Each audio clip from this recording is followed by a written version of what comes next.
আসসালামু আলাইকুম ভিউয়ার্স। বাংলাদেশের সর্বশেষ আপডেট সংবাদে আপনাদের স্বাগত। জানিয়ে দিব হাতে থাকা সর্বশেষ আপডেট বাংলা সংবাদ। প্রথমেই সংবাদ শিরোনাম। মিশরে পৌঁছেছেন প্রধান উপদেষ্টা। এরপর জানিয়ে দিব বাংলাদেশ 17 বছর ভারতকে শুধু দিয়েই গেছে বলেছেন ডক্টর জাহিদ। এদিকে জিয়া পরিবারই বাংলাদেশের স্বাধীনতা ও সার্বভৌমত্বের প্রতীক বলেছেন টুকু। এরপর জানিয়ে দিব পলক এখন সেফ হোমে। আরও জানিয়ে দিব 10 ট্রাক অস্ত্র মামলায় বাবর সহ 6 জন খালাস। সর্বশেষ জানিয়ে দিব দাদাগিরির কারণে ভারত এখন বন্ধু শূন্য। এতক্ষণ শুনছিলেন সংবাদ শিরোনাম, এবারে বিস্তারিত। তবে অনুরোধ থাকবে ভিডিওটিতে একটি লাইক করবেন এবং কমেন্ট করে জানিয়ে দিবেন কোন জেলা থেকে আপনি আমাদের এই ভিডিওটি দেখছেন। মিশরে পৌঁছেছেন প্রধান উপদেষ্টা। 11তম D8 শীর্ষ সম্মেলনে যোগ দিতে মিশরের কায়রোতে পৌঁছেছেন অন্তর্বর্তীকালীন সরকারের প্রধান উপদেষ্টা অধ্যাপক ডক্টর মোহাম্মদ ইউনূস। প্রধান উপদেষ্টার প্রেস উইং জানায়, আজ বুধবার স্থানীয় সময় বেলা 11টায় কায়রো আন্তর্জাতিক বিমানবন্দরে পৌঁছান তিনি। বিমানবন্দরে অধ্যাপক ইউনূসকে স্বাগত জানান মিশরের পাবলিক বিজনেস সেক্টর মন্ত্রী মোহাম্মদ শিমি। পরে প্রধান উপদেষ্টার সঙ্গে সংক্ষিপ্ত বৈঠক করেন মিশরের মন্ত্রী। এর আগে গতকাল মঙ্গলবার দিবাগত রাত 1টায় কায়রোর উদ্দেশ্যে ঢাকা ছাড়েন অধ্যাপক ইউনূস। সম্মেলনে অধ্যাপক ইউনূস ছাড়াও ইরানের প্রেসিডেন্ট মাসুদ পেজেশকিয়ান, তুরস্কের প্রেসিডেন্ট রিসেপ তাইব এরদোয়ান, ইন্দোনেশিয়ার প্রেসিডেন্ট প্রবাও সুবিয়ান্ত, পাকিস্তানের প্রধানমন্ত্রী শাহবাজ শরীফ এবং মিশরের প্রেসিডেন্ট আবদেল ফাত্তাহ আল সিসির অংশ নেওয়ার কথা রয়েছে। বাংলাদেশ 17 বছর ভারতকে শুধু দিয়েই গেছে বলেছেন ডক্টর জাহিদ। ভারতের প্রধানমন্ত্রী তার টুইটে যে মনোভাব প্রকাশ করেছেন সেটি বাংলাদেশের স্বাধীনতা ও সার্বভৌমত্ব নিয়ে প্রশ্ন তুলেছে। যে ষড়যন্ত্র রেসকোর্সে হয়েছিল সেটি গত 17 বছরে ভারতকে বাংলাদেশ শুধু দিয়েই গেছে বলে মন্তব্য করেন বিএনপির স্থায়ী কমিটির সদস্য অধ্যাপক ডক্টর AZM জাহিদ হোসেন। বুধবার 18 ডিসেম্বর দুপুরে রাজধানীতে জাতীয় প্রেসক্লাবের সামনে এক অনুষ্ঠানে তিনি প্রধান অতিথির বক্তব্যে এসব কথা বলেন। ডক্টর জাহিদ হোসেন বলেন, ভারতের প্রধানমন্ত্রী তার টুইটে যে মনোভাব প্রকাশ করেছেন সেটি বাংলাদেশের স্বাধীনতা সার্বভৌমত্ব নিয়ে প্রশ্ন তুলেছে। যে ষড়যন্ত্র রেসকোর্সে হয়েছিল সেটি গত 17 বছরে ভারতকে বাংলাদেশ শুধু দিয়েই গেছে। বলা হয়েছে বাংলাদেশ দিয়ে ভারত ট্রানজিট নিলে বাংলাদেশ নাকি সিঙ্গাপুর হবে। তাহলে আখাউড়া দিয়ে ভারতের এত ট্রাক গেলেও বাংলাদেশের অর্থনীতি শুধু কমেছেই। বিগত বছরগুলোতে আমাদের শুধু ভুল বোঝানো হয়েছে। পতিত আওয়ামী স্বৈরাচারের দোসররা এখনও ঘাপটি মেরে আছে মন্তব্য করে বিএনপির স্থায়ী কমিটির সদস্য অধ্যাপক ডক্টর AZM জাহিদ হোসেন বলেন, ভারতের বিষয়ে দেশপ্রেমিক সব মানুষের বক্তব্য একই, ষড়যন্ত্র অনেক আগেই শুরু হয়েছে, তবে কারো শেষ রক্ষা হয়নি। জিয়া পরিবারই বাংলাদেশের স্বাধীনতা ও সার্বভৌমত্বের প্রতীক বলেছেন টুকু। বিএনপির স্থায়ী কমিটির সদস্য ইকবাল হাসান মাহমুদ টুকু বলেছেন, জিয়া পরিবারই বাংলাদেশের স্বাধীনতা ও সার্বভৌমত্বের প্রতীক।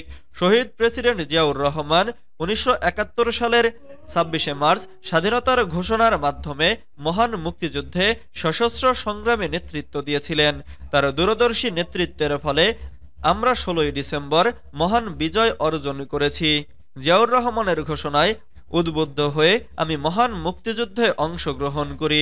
মঙ্গলবার 17 ডিসেম্বর অস্ট্রেলিয়ার স্থানীয় লাকেম্বা লাইব্রেরিতে অস্ট্রেলিয়া বিএনপির আয়োজনে বাংলাদেশের 53তম মহান বিজয় দিবস ও সার্বভৌমত্ব শীর্ষক আলোচনা সভায় ভার্চুয়ালি প্রধান অতিথির বক্তব্যে তিনি এসব কথা বলেন। অস্ট্রেলিয়া বিএনপির সাধারণ সম্পাদক মোহাম্মদ হায়দার আলীর সঞ্চালনায় এ সভা অনুষ্ঠিত হয়। শুরুতে কোরআন তেলাওয়াত করা হয়।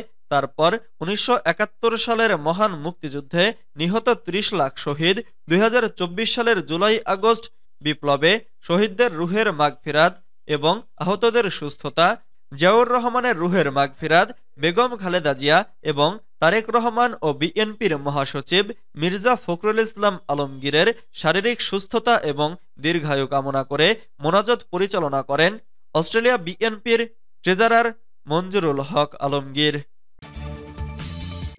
পলক এখন সেফ হোমে। কাশিমপুর কারাগার থেকে রাজধানীর ধানমন্ডির সেফ হোমে আনা হয়েছে সাবেক ডাক, টেলিযোগাযোগ ও তথ্য প্রযুক্তি প্রতিমন্ত্রী জুনায়েদ আহমেদ পলককে। বুধবার 18 ডিসেম্বর সকাল 9টার দিকে জিজ্ঞাসাবাদের জন্য প্রিজন ভ্যানে করে পলককে ধানমন্ডির সেফ হোমে আনা হয়েছে। এখন পর্যন্ত তাকে জুলাই আন্দোলনে ইন্টারনেট বন্ধ সহ গণহত্যা সংগঠনের পরিকল্পনার বিষয়ে জিজ্ঞাসাবাদ চলছে। এর আগে গত 12 ডিসেম্বর সাবেক আইসিটি প্রতিমন্ত্রী জুনায়েদ আহমেদ পলককে একদিনের জিজ্ঞাসাবাদের অনুমতি দেন আন্তর্জাতিক অপরাধ ট্রাইব্যুনাল। 10 ট্রাক অস্ত্র মামলায় বাবরসহ 6 জন খালাস। চট্টগ্রামের বহুল আলোচিত 10 ট্রাক অস্ত্র চোরাচালানের মামলায় সাবেক স্বরাষ্ট্র প্রতিমন্ত্রী লুৎফুজ্জামান বাবর সহ 6 জন আসামিকে খালাস দিয়েছেন হাইকোর্ট। এছাড়াও ইউনাইটেড লিবারেশন ফ্রন্ট অব আসামের সামরিক কমান্ডার পরেশ বড়ুয়াকে মৃত্যুদণ্ড থেকে যাবজ্জীবন দিয়েছেন আদালত। বুধবার বিচারপতি মোস্তফা জামান ইসলাম ও বিচারপতি নাসরিন আক্তারের সমন্বয়ে গঠিত হাইকোর্ট বেঞ্চ এ রায় ঘোষণা করেন।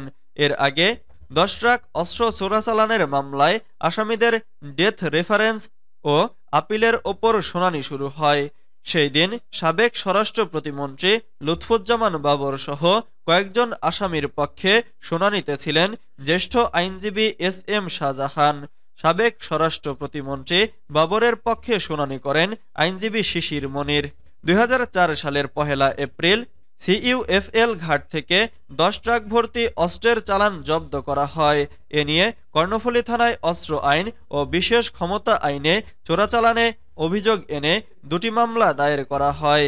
মামলায় 2014 সালের 30 জানুয়ারি চট্টগ্রাম মহানগর দায়রা জজ আদালত এ বিশেষ ট্রাইব্যুনাল 1 রায় দেন। দাদাগিরির কারণে ভারত এখন বন্ধু শূন্য। Bangladesh Labour Party chairman Lion Mohammad Faruk Rahman বলেছেন, ভারত তার দাদাগিরির কারণে প্রতিবেশী বন্ধুশূন্য হয়ে গেছে। আজ তাদের একমাত্র বন্ধু আওয়ামী লীগের পতনে বেপরোয়া হয়ে উঠেছে তারা। আমাদের হাইকমিশনে হামলা করে পতাকা ছিঁড়েছে তারা। তিনি আরও বলেন, এখন বিজয় দিবসকে অস্বীকার করছে। আমরা সাম্প্রদায়িক মোদির শিষ্টাচার বহির্ভূত মন্তব্যের তীব্র নিন্দা জানাই।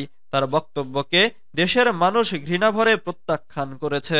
বুধবার 18 ডিসেম্বর দুপুরে জাতীয় প্রেসক্লাবের সামনে 12 দলীয় জোট আয়োজিত সাম্প্রদায়িক সম্প্রীতি বিনষ্টে ভারতের মিডিয়ায় অপপ্রচার ও আগ্রাসনের বিরুদ্ধে প্রতিবাদ সমাবেশে তিনি এসব কথা বলেন।